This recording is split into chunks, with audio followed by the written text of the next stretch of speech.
আসসালামু আলাইকুম রহমতুল্লাহ। সকলে ভালো আছেন? ঈদের দিন গরু কাটাকাটি করার পর ক্লান্ত হয়েছিলাম।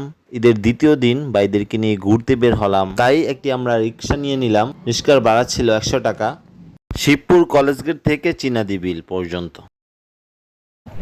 এই জুমন, এই সাব্বির, এই যে আমার মামা, এই ছোট ভাই, আমরা ঘুরতে আসছি।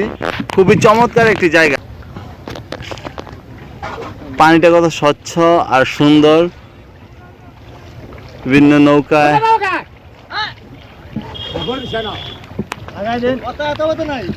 খুবই সুন্দর একটা বিকাল, ওয়েদারটা খুব সুন্দর, আপনারা দেখেন। চিনাদি বিল এসে আমরা একটা নৌকা ভাড়া করলাম। নৌকা ভাড়া নিল আমাদের থেকে 250 টাকা। বিলে অনেক পানি ছিল, চারদিকে পানিতে থই থই করছিল। আকাশটা নীল ছিল, পারফেক্ট একটা বিকাল ছিল। হাত দিয়ে বিলের পানি স্পর্শ করলাম, খুবই ভালো লাগলো। সবাই আসবেন। আসসালামু আলাইকুম।